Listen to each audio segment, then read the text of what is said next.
big enough to haul a ship down to the bridge. The security patrol car had the claw and eye logo of Pinkwater. Its headlights cut a wide cone through the darkness. Eric stood with his good hand up to shield his eyes. Two men were swaggering up toward him. "Well now," the first man said, "what have we got here?" Eric backed away, limping. "No trouble, sir," he said. "How about if I determine that?" the lead man said. "Get on the fucking ground." He had a cowboy hat on and his hand on the butt of his pistol. Amos smiled. The warmth in his belly and his arms was the same kind he got when he heard a familiar song after a long time. It was just pleasant. "I said get on the ground, you crippled son of a bitch. You do it now or I'll fuck your fucking eye holes." "Peaches?" Amos called as he strode out into the light. The two security men drew their pistols and pointed them at him. "Hey, Peaches, you back there?" "Yes," she said. It sounded like she was in the side door. That was fine. He saw the pair of security men clock the rest of Eric's people in the gloom. They were mostly silhouetted, but their bodies went tense. Always a bad moment, seeing you brought a knife to a gunfight. "See, this is what I was talking about," Amos called. "Things start falling apart and the tribes get small. These guys, probably good upstanding folks when there's a boss to answer to, clients, shareholders." He turned to the man in the hat and grinned amiably. "Hey," he said. Hey," Hat said. Amos nodded and called back toward the hangar. "Thing is, you take that away. They're guys with guns. They act like guys with guns. Do guys with guns stuff, right?" "I follow you," Peaches said. "You should put your guns down," Amos said to Hat. "We've got just a shitload more of them than you do. So really."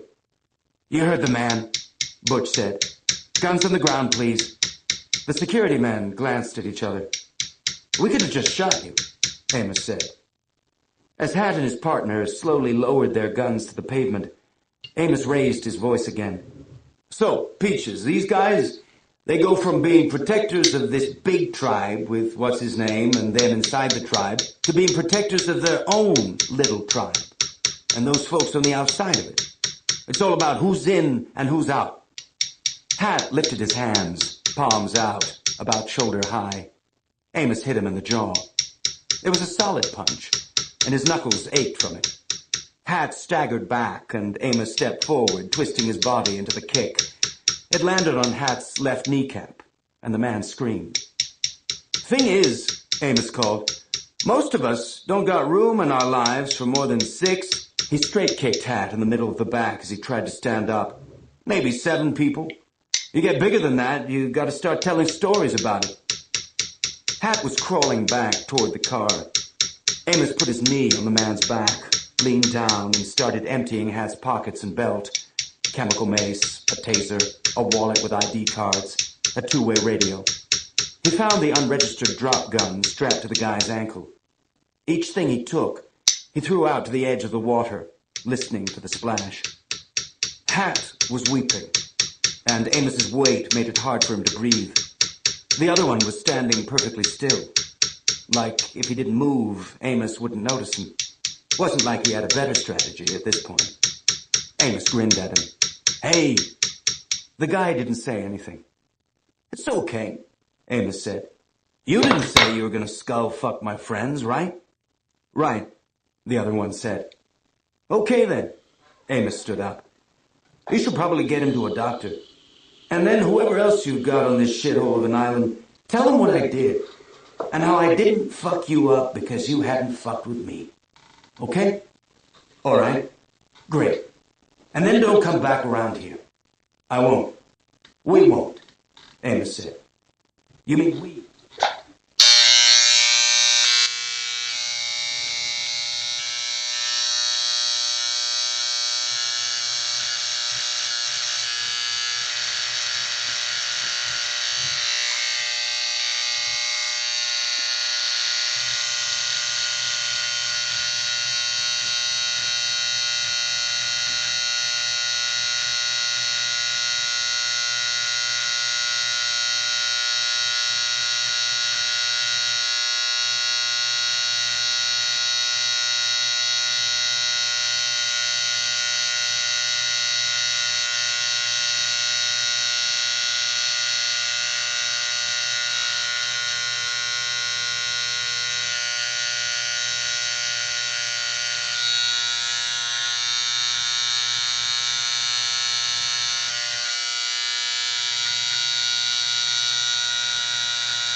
Okay, sorry.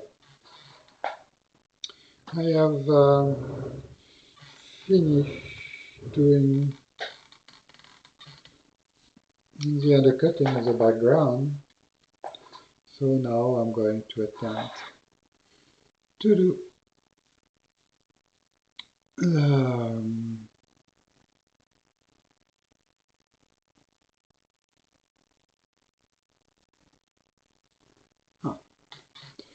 I'm going to attempt to do the inlay. So I'm going to start with something easy.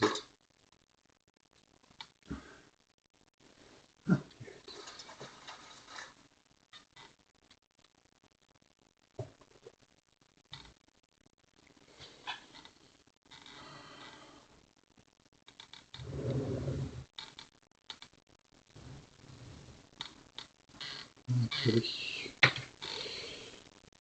I'm going to start with that. That one will work. That one is green. Oh, it's not going to do. Start with that.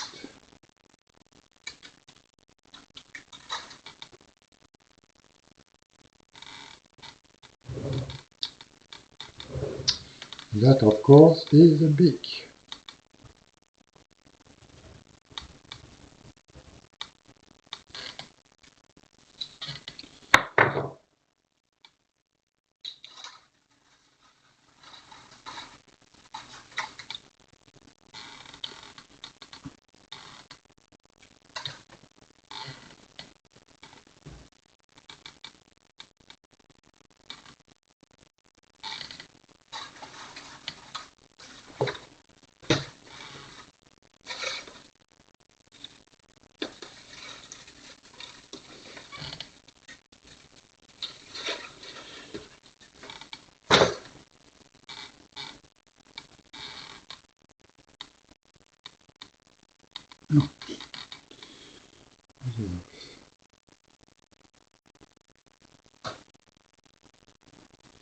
The right color.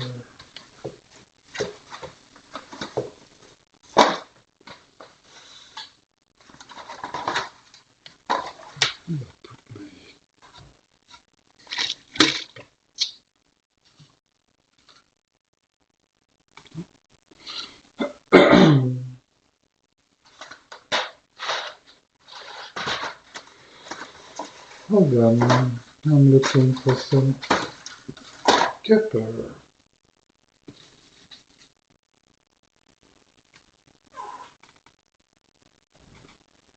The right size, if I can find it.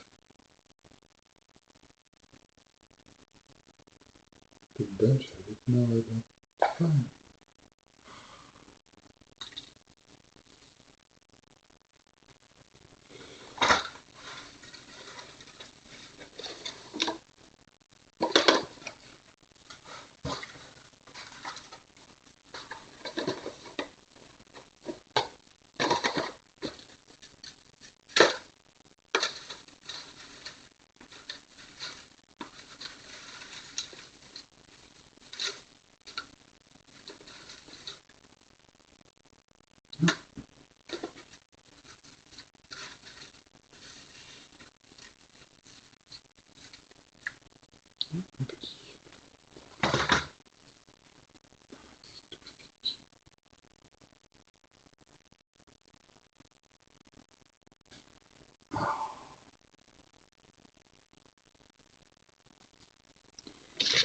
Oh, here it is.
That, of course, is going.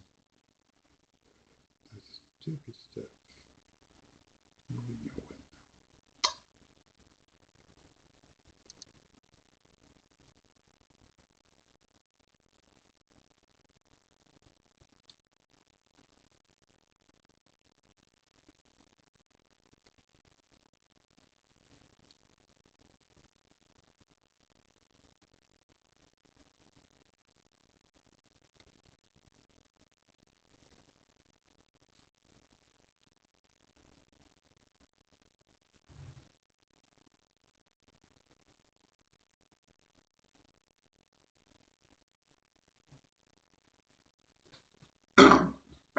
Pardon.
I have to try to remove the gold from here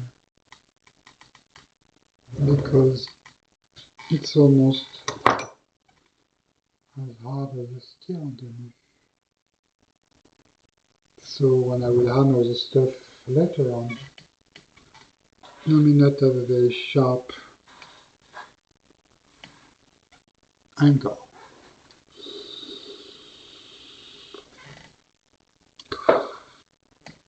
So now that I have done that, I can actually do the wing. The wing is white. So now I'm going to do it in silver.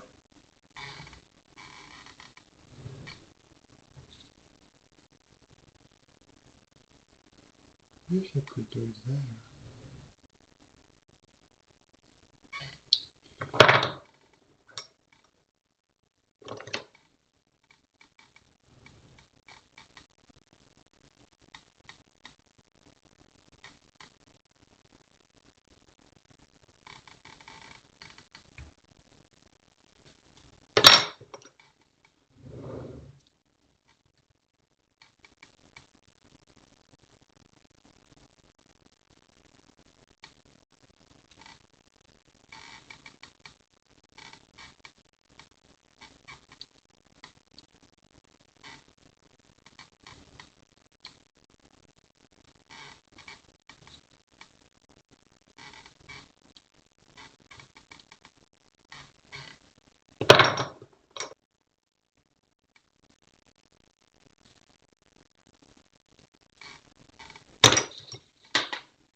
Let me see.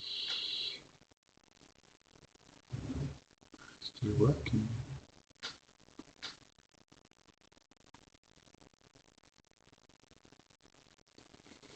What do I have? Message. That's still working. So now that I have done this corner here, I can do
Going to put another line like that.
I did proceed that way to try to solidify my first green gold line, because when it's free floating like that, it's more fragile than if it was surrounded by other line.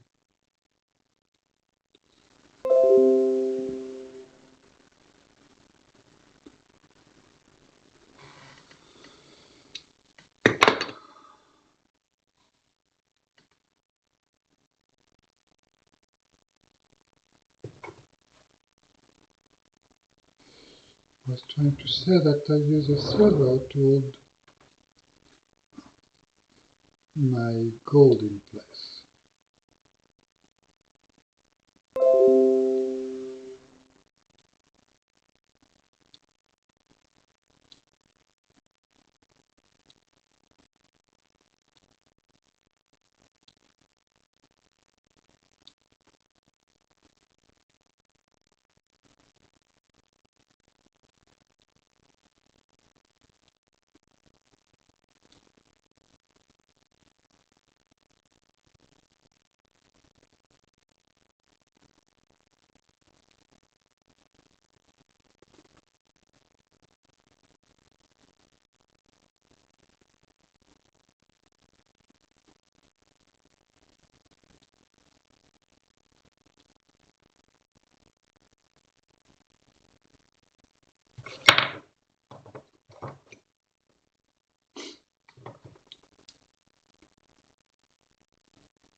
Let's listen a little audiobook.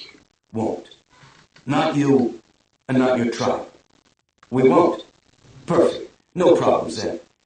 And give Butch your stuff, all right? Drop gun too. Yes, sir. Amos walked back toward the hangar. Sure enough, Peaches was standing in the doorway, her arms crossed. He wiped his hand. His knuckles were bleeding. See, that's what civilization is, he said. Bunch of stories. That's all. So, what if it is? Peaches said. We're really good at telling stories. Everything just turned to shit, and we're already finding ways to put it back together. Stokes and the other servants were ready to fight us or get killed, but then I knew his name, and he remembered me. And now there's a story where he wants to help us. You go out there and you send a message about how those guys should leave us alone. All of us. More than just 6 or 7. They're going to come back and try to kill you for that, right? Just need him to take a long time gearing up, Amos said. Figure we'll be off the ground by then. Stokes leaned in from behind Peaches, his expression apologetic. About that, there is a small problem. The hangar was tall as a cathedral, and the Zhang Guo stood in the middle of it, like a piece of gargantuan art. The surface of the ship was worked to look like gold and silver. It didn't have an Epstein drive. Twice as big as the Rocinante, and maybe a quarter as functional. It was as much an orbital shuttle as it was a confession of decadence. And, more to the point, it didn't run. The house power supplies are exhausted, Stokes explained. Without power, there's no water recyclers, no heat, no network connections. So, Amos said, you figured the smart move was to get a bunch of people who've never seen a working fusion drive to just fire one up so you could top off the batteries? That's the kind of suicidal optimism you just don't see every day. Stokes shrugged. The ship was here only because it needed repair. We were never able to make it run. Amos clapped the man on the shoulder. You just go get me all the tools you were using. This is something I know how to do. Stokes trotted away, shouting to the others from his group. Eric's people seemed to be equally divided between setting up a defensive perimeter and looking for the most expensive things that would fit in it, Eric said. Don't know, Amos said. First guess, there's something hinky with the power supply. Too much noise. A bad couplet. Something that's triggering the safety shutdown. But I've got to get between our hulls and take a peek. I'll help you ring the circuits, Peaches said. Eric looked over at her, confused. I spent a few months as an electrochemical technician, she said. Well, of fucking course you did, Eric said. You bring a deck? Amos asked. Sure, Eric said. Why? Amos pointed at the drive cone with his chin. You can get the diagnostics running and I can tell you what the output means. Eric frowned and scratched his neck thoughtfully with his tiny arm. Sure. Figure I can do that? Peaches coughed once, then chuckled. Eric, did you ever, kill anyone? I run a drug empire in Baltimore, Eric said. Of course I've killed someone. Why? Nothing, she said. It's just, here we are, 3 murderers, Amos said. My plan to get out of here before trouble came back may not work out. I can have Stokes help with that too, Peaches said. They can't fight, but they can watch. And I can get a few of the savvy ones to help us put the ship together if you want. More the merrier, Amos said. As long as they don't touch anything unless we tell them. When we go, are we taking them with us? Peaches asked. Yep, Amos said. She smirked. Because they're tribe? Shit, no. My tribe is the crew on the Rossi. Maybe you too? And a dead woman. I don't actually give a shit if every damned one of them dies. So why take them? One of Eric's people called out. Another one laughed, and one of the servants tentatively joined in. Amos rubbed the raw spots on his knuckles and shrugged. Seems like the sort of thing Holden would do. Chapter 41. Naomi. Naomi lifted the handles of the resistance machine over her head, then let them slowly down. Sarta sat on the box of resistance gel and watched her like someone a little bored at a zoo. Naomi didn't care. They didn't talk. For every purpose but the ones that mattered most, Naomi was alone. The trick, she decided, was not to remove just one EVA suit, but all of them. Corrupt the data, and no one would know whether she'd taken something or not. But if she only broke the inventory for the suits, that would be telling too. She lifted the handles. The muscles in her arms and shoulders ached. She let the handles down, savoring the pain. If she could get one of the scanners she'd used before, she might be able to feed false data into the system. Fill it with a few thousand phantoms. 1 million EVA suits, filling every square centimeter of the ship. Then, even if she couldn't erase the data, she could render it useless. The problem was the warning klaxon sounded. Naomi's heart sank into her belly. They were preparing to go to freefall. She was out of time. She wasn't ready. Outside the ship right now, the umbilical was still in place. As soon as it had been hauled in, the Pella and the Chetsmuka would peel apart, and all her fragile hopes would die. She let the handles drop. The cable pulled them back into place, ready for the next person. She wasn't ready. She wasn't going to be ready. It didn't mean she wouldn't try. She walked a few steps to the resistance gel and nodded at the guard. "Going to the head. Just been, you. Going again," she said, turning away. "Hell you are! Hey!" Naomi pretended to ignore the woman, listening as she scrambled down to come after her. She'd been a model prisoner up to now, and the defiance took Sarta by surprise. Well, it was meant to. The warning sounded again, and the count. 0G in 3, 2. Naomi put both hands on the doorframe. 1. Up and down vanished, and she pulled her body into a tight curl and exploded out towards Sarta. Both her feet hit the guard in the belly, sending her back through the wide, empty air of the room. She grabbed Naomi's left shoe, prying it off as she spun away. It would take her seconds to reach the other side of the room and something to push against. That was her head start. Sarta was already shouting.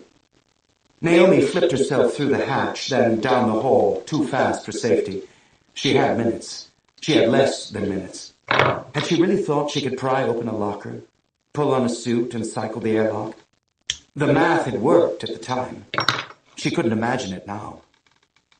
Sarta was somewhere behind her, shouting, raising the alarm, but Naomi was already around the corner. With sight lines broken, Sarta would have to guess where she'd gone. With luck, it would buy her a few more seconds. She only needed seconds. She only had them. The crew airlock was closed. She cycled the inner door open and started pulling at lockers. If anyone had slipped up, left one unlocked. The metal clanked and rattled under her fingertips as she tugged and tugged and tugged. Was the umbilical unhooked yet? Were they pulling it in? It seemed like they must be. There were voices raised from down the hallway, men and women shouting. One of them was Sarta. Another one was Sin. She felt herself sobbing and ignored it. She couldn't fail. She couldn't. Not this time. Not now. For a sickening second, she didn't feel the decompression kit at her waist. She slapped the place where it had been pressed against her skin, and it was there. If she could just get a suit. She tried another locker. Her heart skipped as it opened. A simple EVA suit hung there, suspended in the null G by thin bands of elastic. She reached for it. She stopped. "They'll know the suit is missing," a small voice said in the back of her mind. "They'll know where you've gone. They'll come after you." Her breath was heavy and fast, her heart racing. The things she'd been trying not to think for the last hours came to the front of her mind like an old friend. Fewer than 50 meters. It isn't far. You can make it. She closed the locker. The inner door of the airlock was open now. She launched herself toward it, forcing herself to pant, to hyperoxygenate. She couldn't tell if the dizziness she felt was from too much oxygen or a kind of existential vertigo. She was really going to do this, naked in the void. She braced her palms against the outer door of the lock. She expected it to be cold. That it was the same temperature as any decking seemed wrong. 50 meters in hard vacuum. Maybe less. Maybe it was possible. She couldn't depressurize first. The long seconds matching the airlock to the outer nothingness would take more time than she had. She'd have to blow it out. Full pressure to nothing in a fraction of a second. If she held her breath, it would pop her lungs. She would have to blow herself. Good, she thought. Perfect. Let them see. The indicator went from green to red under her thumb. Sin launched across the room with a wordless cry as the inner door started to close. For a moment she thought he wouldn't make it. But his hands caught the edge of the door and hauled himself through. She tried to push him back, but he forced his way through. The airlock door closed behind him, the magnetic seals clacking. Naomi held the handhold by the control panel, waiting for him to hit her, to kick, to put her in a chokehold. The lock was small enough he could put flat palms on both doors. She couldn't get away from him if he attacked. But he didn't. On the other side of the door, Sarta was shouting, "Bis bien, Alice." "What are you doing?" Naomi said, surprised to hear the pain in her voice. "Why did you do that?" "Because you my people, yeah? We're built, born on the float. You, me, Alice la." Tears were welling up in his eyes, waves sheeting over pupil and iris with no gravity to fight the surface tension. "We travel so far, Vide, once the promised land. And we go, all of us together, to me, Alice." "You aren't saving me," she said. The big man crossed his arms. "Then I'm die trying. You're my people. We look out for each other. Take care. Not going to stand by while you die. Won't." She should have been panting, forcing oxygen into her blood. She should have been flying across the emptiness. Sin floated, turning slowly clockwise a degree at a time, his lips pressed tight, daring her to deny him, daring her not to see that she was loved here, that she had family here, that she belonged. Someone hit the inner door of the lock. The voices were louder, more numerous.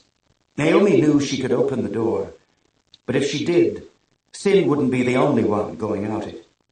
If he'd wanted to, he could have beaten her down by now. That he hadn't meant he'd chosen not to. Naomi's heart felt trapped between stones.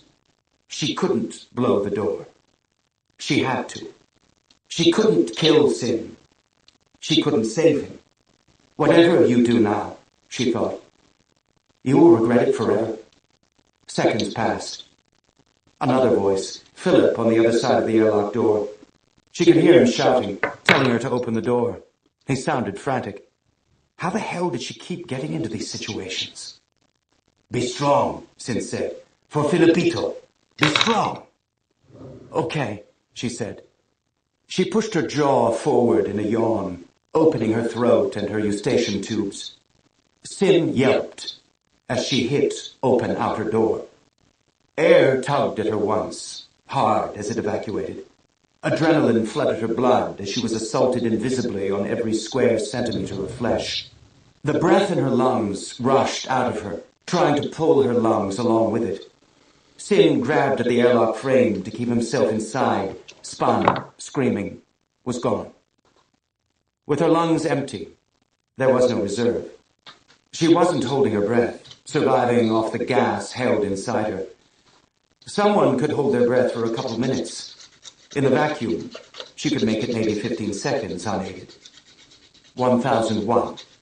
Naomi shifted, hand over hand, to brace against the inner door and look out. The void was there, the great dome of stars. The Chetsmoka glowed in sunlight brighter than the earth had ever seen. The umbilical hung to her left, too bright to look at directly and more than halfway retracted. Her ribs ached. Her eyes ached. Her diaphragm tugged at her gut, trying to inflate lungs squeezed to knots. If she'd had an EVA suit, it would have had attitude thrusters. Without them, she had one chance, and no time to think about it. 1002. She launched. For a moment, she saw Sin in the corner of her eye, a flicker of pale movement. The sun was below her, vast and bright, radiant heat pressed against her throat and face. The Milky Way spread out, arching across the endless sky. Carbon dioxide built up in her blood. She could feel it in the burning drive to breathe. The Chetsmoka grew slowly larger. 1005. Shadows streaked its side, every protrusion and rivet cutting the sunlight into strips of darkness. Everything fell slightly out of focus as her eyes deformed. The stars shifted from diamond points of light to halos to clouds, like the whole universe dissolving. She thought it would be silent, but she heard her heartbeat like someone hammering in the next deck. If I die here, she thought, at least it's beautiful. This would be a lovely way to die. 1008. The lines of the Chetsmoka's airlock came clear enough to make out. Without magnetic boots, she'd have to reach it with bare handholds, but she was close. She was almost there. The world began to narrow, lights going out in her peripheral vision even as the bright ship grew larger, So I passing finished the out. first one. She was passing out. She plucked the black thumb out of her belt, twisted it to expose the needle, and slammed it into her leg. The second 1010. one, which is also A coldness spread through her, but the colors came back as the sip of hyperoxygenated blood poured through her. An extra bit of breath which is also without having the white. luxury of breathing out first. The airlock indicator on the Chetsmuka's skin blinked. The emergency response received. The cycle started. The ship loomed up. She was going to hit, and she couldn't afford to bounce. She put her hands out, fingers first, and prepared to crumple as she hit. There were handholds on the surface. Some were designed, but others were the protrusions of antennae and cameras. She hit with the same energy she'd kicked off with, the ship slamming into her. She'd known to expect that. She was ready. Her fingers closed on a handhold. The force of the body wrenched her shoulder and elbow, but she didn't lose her grip. 1013. Across the gap, the umbilical was in the Pella. Maneuvering thrusters lit along the warship's side, an ejection mass of superheated water glowing as it jetted out. Sin's body, he would have lost consciousness by now, was out there somewhere, but she couldn't see it. He was already lost, and at least Sarta and maybe others had seen them both. Sin and Naomi in the airlock without suits, and then gone, spaced, dead. Not dead yet. She had to get moving. Her mind had skipped a fraction of a second. She couldn't do that. Naomi pulled herself carefully, skimming along centimeters from the skin of the ship. Too fast, and she wouldn't be able to stop. Too slow, and she'd pass out before she reached safety. All she could do was hope there was a golden middle ground. 1000? She didn't know anymore. 15? Her whole body was a confusion of pain and animal panic. She couldn't make out the stars at all anymore. The Pella was a blur. The saliva in her mouth bubbled, boiled. A high, thin whine filled her ears, an illusion of sound where no sound was. A lot of things happen, she thought, vaguely aware she'd said it to someone else not long ago. Even this. She felt a wave of peace wash over her. Euphoria. It was a bad sign. The airlock was there, 5 meters away, then 4. Her mind skipped, and it was flashing past her. She shot out her arm, grabbing for it, and the frame hit her wrist. She clutched for it, snatching the way Sin had. She was spinning, the impact turning all her forward momentum angular. But she was over the airlock. Its pale mouth rose up from under her feet and vanished overhead, and back again, and back again. When she reached out, her hand was actually inside the ship, but she couldn't touch the frame, couldn't pull herself in. The Pella was drifting away, losing its color as her consciousness began to fade. So close. She'd come so very close. Centimeters more and she might have lived. But space was unforgiving. People died there all the time. The Pella loosed another plume from its maneuvering thrusters, as if in solemn agreement. Without thinking, she drew up her leg, the spin increasing as she bent tight. She pulled off the shoe that Sarta hadn't gotten. Her hands felt weird, clumsy, awkward, more than half numbed. When she stretched back out, the spin slowed to what it had been. She tried to judge the timing, but too little of her mind was left. In the end, she saw the Pella at the end of a distant and darkening hall, and threw the shoe at it as hard as her failing strength allowed. Ejection mass. The spin slowed. Her hands reached farther into the airlock. She was drifting in. Her heel hit the steel frame, and the pain was excruciating, and very far away. Her mind blinked.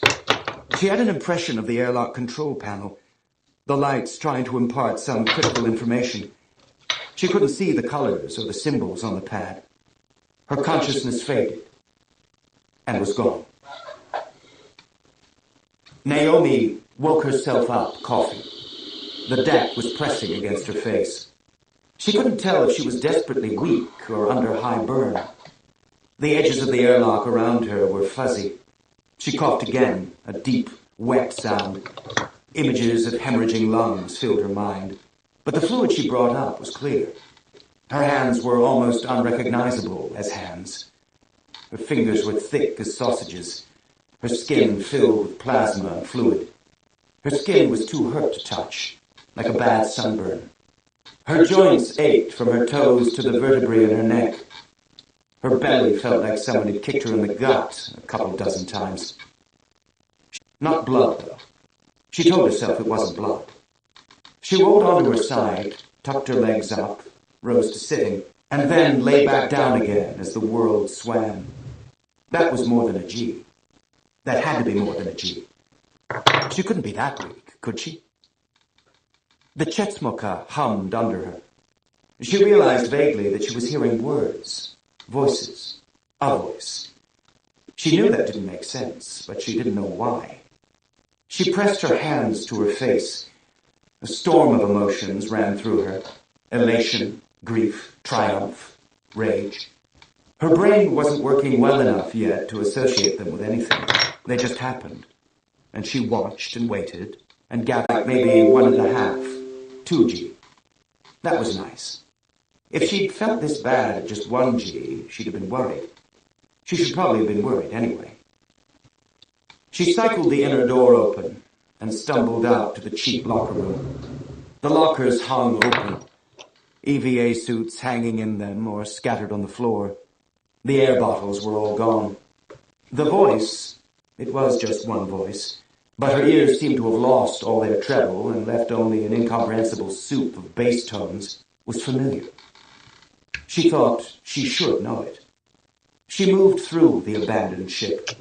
She wondered how long she'd been unconscious, and if there was any way to know where she was, what heading she was on, and how fast she was already traveling.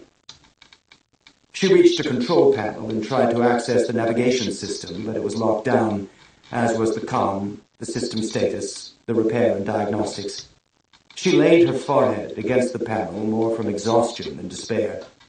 The direct contact of bone on ceramic changed the voice, sound conduction through contact, like pressing helmets together and shouting. She knew the voice. She knew the words. This is Naomi Nagata of the Rocinante. If you get this message, please retransmit. Tell James Holden I am in distress. Comm is not responding. I have no nav control. Please retransmit. She chuckled, coughed up the clear fluid, spat it on the deck, and laughed again. The message was a lie, built by Marco to lure Jim to his death. Every bit of it was true. Chapter 42. Holden. Arnold Mfume, who wasn't Alex, came out of the crew quarters still drying his hair. When he saw Holden and Foster, the two captains, by the coffee machine, he grimaced. "Running a little late there, Mr. Mfume," Foster Sales said. "Yes, sir. Chava just pointed that out to me. I'm on my way." "Coffee?" Holden said, holding out a freshly brewed bulb. "Little milk, no sugar. Might not be how you take it, but it's ready now." "I won't say no," Mfume said with a fast, nervous smile. Holden couldn't place his accent. Flat vowel sounds and swallowed consonants. Wherever it came from, it sounded good on him. As Holden handed over the bowl, Foster cleared his throat. "You know, it's a bad habit to be late for your shift." "I know, sir. I'm sorry, sir. It won't happen again." And then Mfume was gone, bolting up the ladder toward the cockpit faster than the lift would have taken him. Foster sighed and shook his head. "It's good being young," he said, "but some people wear it better than others." Holden tapped in an order for another coffee. "I wouldn't want people to judge me by what I did in my 20s. What about you? Can I get you one?" "More of a tea man myself," the other captain said. "If that's an option. Don't know that I've ever tried." "No?" There was always coffee. The morning meeting had started off as just part of the shakedown. Between the new crew and the uncertainty surrounding the ship, it had seemed like a good idea for Holden and Foster Sales to touch base with each other, compare notes, make sure that everything was the way it was supposed to be. The care Foster took to treat the Rossi with respect had helped Holden. The new crew wasn't his, and he didn't feel comfortable with them. But they weren't going through the real crew's lockers while no one was looking. And day by day, their presence was growing more familiar, less strange. When he called down to engineering and Cousin Sakis, or Ip, replied, it didn't seem as wrong anymore. Finding Sun Yi and Gore wired into gaming goggles shooting the crap out of each other in simulated battles because as weapons techs with no one to shoot at, they were getting antsy, stopped being weird and edged into sort of endearing. Maura Patel was spending her insomniac, sleepless shifts upgrading the tight beam system. Holden knew it was something Naomi had on her list of projects, but he let Maura do it anyway. And after the long, quiet days in the dock, sleeping in his couch and waking to an empty ship, part of him even appreciated the company. They might be the wrong people, but they were people. Having guests in his house kept him from descending into his fear and anxiety. He was only putting on a brave face, but it actually made him feel a little braver. Anything else I should be aware of? Foster asked. Just I want to know if anything happens with the Razorback or the Pella, Holden said, or if we get a message from Earth. Amos Burton or my family, either one, as if they were different. I think you've made that clear to the crew, Foster said solemnly, but with a glimmer of amusement in his eye. Probably Holden had made the point a few times, to everyone. The coffee machine chimed and gave Holden a fresh bowl. Foster made his way to the ladder and then down toward the torpedo bays where Cousin Tsakis was cleaning things that were already clean. Holden waited a few seconds and then headed up to the ops deck. Chava, coming down, met him, and they did a little awkward no-you-first dance before they got past each other. Fred was in the crash couch that he'd appropriated as his office. The hatch to the cockpit was closed, but Holden could still hear the wailing of the rye that Mfume liked to listen to during his shift in the pilot's seat. Between that and the coffee, he wouldn't be sleeping. But Fred had put headphones on, and so didn't hear Holden coming. The image on his screen was familiar. Marco Inaros, the self-styled head of the Free Navy and public face of the devastation of Earth. And Holden tried the thought carefully in case it hurt too much to think it. If Naomi was dead, the man who'd probably killed her. His chest contracted painfully, and he pushed the idea away. Hold it. How long have you been there? Just came up. Good. Hate to think I'm getting too feeble to know when there's someone in the room. Everything all right? Apart from being in the middle of a system-wide coup with half of my crew missing? Peachy. I mean, I'm not sleeping, and when I do, it's nightmares from start to finish, but peachy. Well, it was kind of a stupid question, sorry about that. Holden sat on the couch beside Fred's and leaned in. What do we know about this guy? Inaros? Fred said. He was on my short list of possibilities when the rocks dropped. Not the head of it, but in the top 5. He leads a splinter group of high-poverty belters, a great narcissist and a sadist besides. He'd never knowingly share power with anyone if he could help it. This level of organization, of coordination, it seems beyond his reach. How so? Fred gestured toward the screen. The light from it glowed in his eyes, tiny images of Inaros giving his salute. It doesn't feel right. He's the kind of man who carries a lot of weight in a small circle. Playing at this scale isn't what he does best. He isn't a bad tactician, and the timing of the attacks was showy in a way that seems like he was likely behind them. And he's charming at the negotiating table. But he's not a first-class mind. And this is a first-class operation. I don't know how to put it better than that. My gut says that even if he's taking credit for it, he has a handler. What would your gut have said before the rocks dropped? Fred coughed out a laugh. That he was an annoyance and a small-time player. So yes, it may just be sour grapes on my part. I'd rather think I was outplayed by someone who's a genius at something grander than self-mythologizing. Do you have any idea why Naomi would be on his ship? Fred's gaze shifted from the hazy middle distance of thought to directly on Holden. Is that someplace we want to go right now? Do you? I don't. But I can speculate. Naomi is a belter, And what I know of her says she grew up in the same circles as Inaros and his crew. I have to assume they crossed paths before and had some unfinished business. Maybe they were on the same side. Maybe they were enemies. Maybe both. But not neither. Holden leaned forward, elbows on his knees. As gentle as they were, as gently as he'd said them, the words were like little hammer blows. He swallowed. Holden, everyone has a past. Naomi was a grown woman when you met her. You didn't think she popped out of the packaging right when you set eyes on her, did you? No, of course not. Everyone on the Canterbury was there because they had a reason, including me. It's just, if there was something big, like part of a cabal that went on to destroy Earth big, I don't know why she wouldn't have told me. Did you ask? No. I mean, she knew that I was interested, that she could tell me whatever she wanted to tell me. I figured if she didn't want to, that was up to her. And now you're upset that she didn't. So what changed?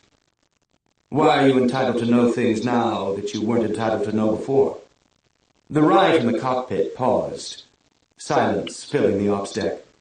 On Fred's screen, the playback had reached the split circle as it faded to white.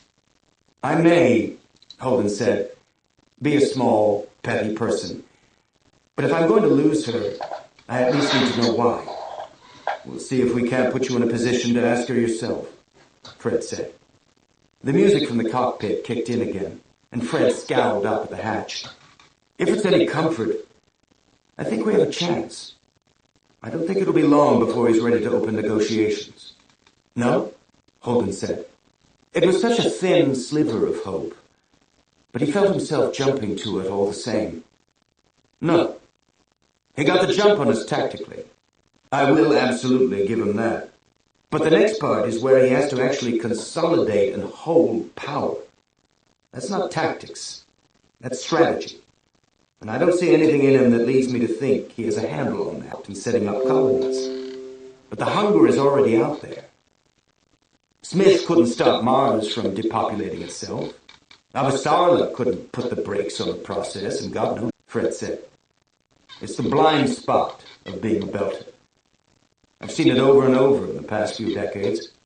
There's a faith in the technology, in the idea of maintaining an artificial ecosystem. We're able to grow food on Ganymedes, so they think humanity's freed from the bonds of Earth. They don't think about how much work we had to do for those crops to grow. The mirrors to concentrate the sun, the genetic modifications to the plants, the process of learning to build rich soil out of substrate and fungus and full-spectrum lights. And backstopping all of that, the complexity of life on Earth. And now these new worlds. Well, I don't have to tell you how much less hospitable they are than it says on the box. Once it becomes clear that he's got it wrong, he doesn't, though, Holden said. Yeah, okay, the ecological part maybe he hasn't thought all the way through, but when it comes to the belt, he isn't wrong. Look at all the people who just pulled up stakes and headed out for the rings. Illis or New Terra, or whatever the hell you want to call it. It's a terrible, terrible planet. And there are people living on it. All those colony ships that left Mars to go try terraforming a place that's already got air and a magnetosphere. A lot of those people are really, really smart. Even now, just now, you said how the pressure to get out to the new systems is more than this guy expects or is prepared for. That means he's doomed, maybe, but that doesn't make him wrong. We have to make him be wrong. You think I don't know that? Fred said. What I was doing with Medina Station would have made a place for all the people living on Medina Station. But asteroid prospectors, water haulers, the crews that are barely eking by, those are who Marco's talking to. And he's right, because no one else is taking them into account. Not even you. They're looking at the future, and they're seeing that no one needs them anymore. Everything they do will be easier in a gravity well, and they can't go there. We have to make some kind of future that has a place for them in it. Because unless we do, they have literally nothing to lose. It's all already gone. The system chimed, and Mora's voice came over the speakers. Captain Holden, sir? I'm here, Holden said, still looking at Fred's angry scowl. And aren't you supposed to be off shift, Mr. Patel? I am off shift, sir. But I couldn't sleep, so I was running some diagnostics. But Captain Sales said you wanted an alert if the situation changed with the Razorback and its pursuers? Holden's mouth flooded with a metallic taste of fear. What's going on? We're getting reports that the Free Navy ships have broken off, sir. The UN forces are still half a day out, but the thought is the Free Navy vessels are trying to steer well clear of any large-scale confrontation. The Pella? Holden said. With the Free Navy fleet, sir. But when they made the course change, a civilian ship broke off from the grouping, turning the other way. It's got a lot of inertia to overcome, but unless it changes its acceleration profile, it looks to be on a course that will bring it within 1 million clicks of us. That's not accidental, Fred said.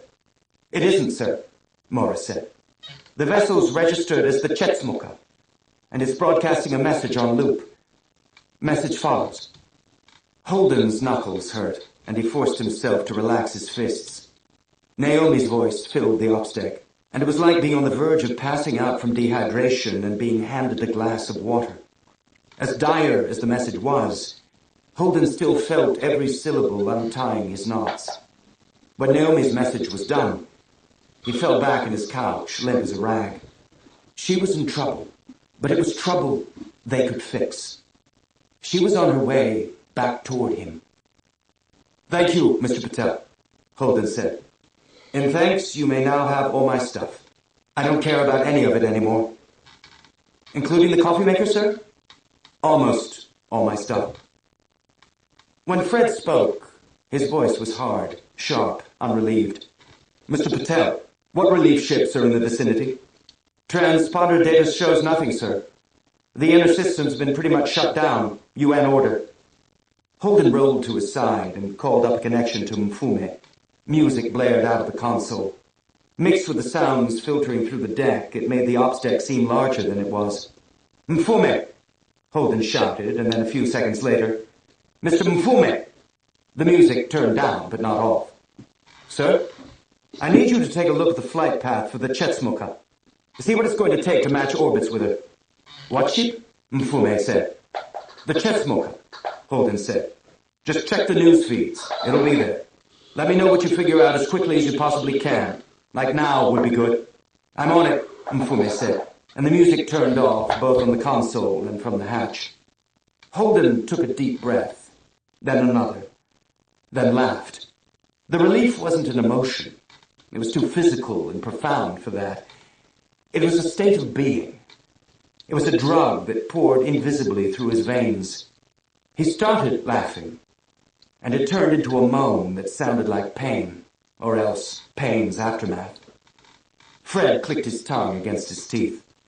So, if I were to suggest that we not rendezvous with that ship, I would be happy to let you and your friends off anywhere between here and there, Holden said. Because unless you've decided to turn to piracy and throw me out the airlock, that ship is where we're going. I thought as much, Fred said. Can we at least agree to be careful approaching it? Holden felt a little bubble of rage rise up in him. He wanted to shout at Fred, to punish him for taking this moment and soiling it with doubt, with the possibility that it was a trap and not Naomi coming home at last. Holden took the great glowing sense of release and tried to put it aside, and his anger with it. Yes, he said. You're right. It could be a trap. It may not be, Fred said. I hope it isn't, but we're living in interesting times, Holden said. It's okay. I get it. I'll be careful. We'll be careful. But if it is her, and she really is in trouble, she's my first priority. That's just the way it is. I know, Fred said. And the way he said it meant, I know. And everyone who knows anything about you does too. Which is why you should be careful. Holden turned to the monitor and pulled up the nav data. As he watched, Mfume laid in the course that would get him to Naomi, or whatever else was on that ship. Fred's seed of doubt had already taken root. He didn't know whether to be grateful or resent the old man. Between the distances and their respective velocities, it looked like it would be tricky. Naomi had been burning hard toward Earth, and the speed the Chetsmuka had built up was almost all in the wrong direction to reach him. If it wasn't a trap, and Naomi was in trouble, he could still be too late.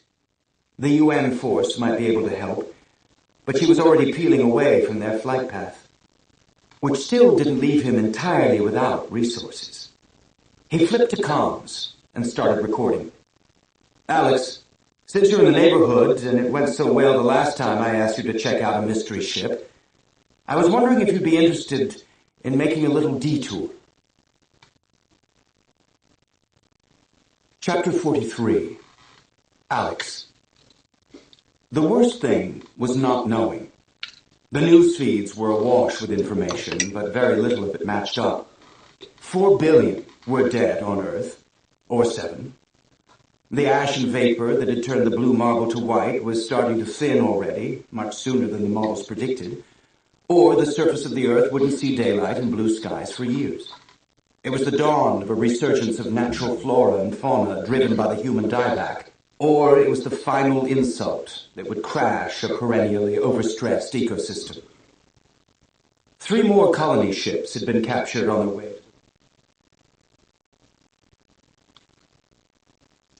So, it is all for today. I will come back tomorrow, finish that bird and start the flower, which are going to be surrounding the bird. Take care, good night.